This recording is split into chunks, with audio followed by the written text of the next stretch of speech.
Hey everybody, Carl's here for Video Game Break. I have a few games I want to tell you about today. 3 in fact, and one of them was actually mentioned on the podcast, The Endless Forest, that weird deer one. Yeah, I played it. That's coming up soon. But first, White Knight was released. Have you seen this game? It's cool. It's got a really weird film noir style. Everything's black and white, literally just dark black, bright white. Very cool. It feels kind of creepy, yet also weird, like a little bit Silent Hill. In fact, they're like, what? Why? I don't understand. I wasn't scared, but I did jump once. Because at some point there's an apparition that has a different kind of feel to it than the rest of the world, let's just say.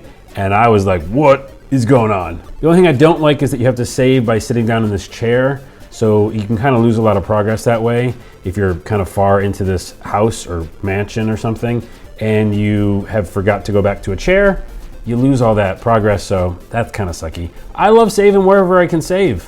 Give me that in games, please. Please? Overall though, love the style. It's made by Awesome Studios and they're using this software that they developed basically called the O Engine. And as you can see, they build within it and it makes the whole world feel really cool and angular and black and white. It's awesome. So check out White Knight on the Steam, on the Xbox One, and on the PS4. Next one's from PlayStation Now, which yes, I've been using, weirdly enough, and playing all these old school games that I never played before. One of them is called Magus, or Magus, like Haggis. It's kind of an RPG-ish. I have a little bit of that conversation wheel thing where you can make some decisions. But in the very beginning, all the decisions were very extreme. It was like, yeah, I think that's a great idea. Or, no, you're stupid. Get the fuck out of here. I was like, dude, calm down. You are a god. What you just felt was your divinity manifesting itself in your current form. I'm not quite sure how to respond to that, my lord. But what's really amazing about this game is the gameplay. It's like a shooter with an RPG. You get these different colored magics, red, green, and blue, and when you power them up, you can basically unleash all these different types of shooting attacks in an RPG. It's really fun to play, super addictive, even looking past all the kind of really weird dialogue and just lame story at times. It's really fun to play. So please, developers out there, go back and look at Magus or Magus.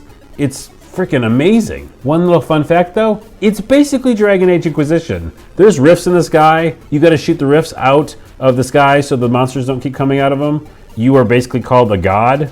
Hello, Herald of Andraste. It's weird how close some of the things in this game are to Dragon Age. So if you like Dragon Age Inquisition and want to play an old school graphics game that's a shooter that has kind of that in it, anyways, I like it. And lastly, that leads us to Endless Forest, which was mentioned in the podcast.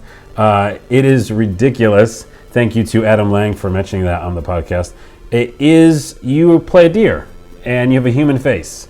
And I did this game, and I had my deer person, and it was interesting. I ran around and basically just made a lot of noise. And that's one of the main things you can do. And also I made different stances with my deer body. Did little dances and ran around and saw other deer. But at some point I figured out that you can dance. And I danced next to this group of other deer people, and this happened.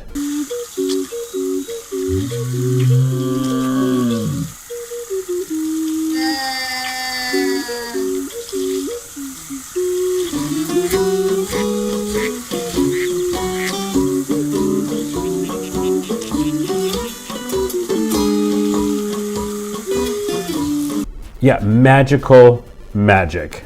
They all started dancing. It was a dance party. Anywho, that was awesome. I ran around and tried to find like the edge of the map, and I did loop at some point. So it's a kind of a small map, but it's really fun and weird and different and free. So why not go make a deer person with a human head? Why not? That's going to do it real quick for a few games I wanted to tell you about. Go check them out. You can get all those games and the links in the show notes. Also, please check out our podcast because we talk about other games like this and weird ones. And we mentioned an indie game where you make signs for selling fast food, and that was in the podcast, which is up today. Anywho, you saw the links. Go check that out. And until next week, I'll see you later with some other video game stuff. A dear person. Oh wait, there's also this.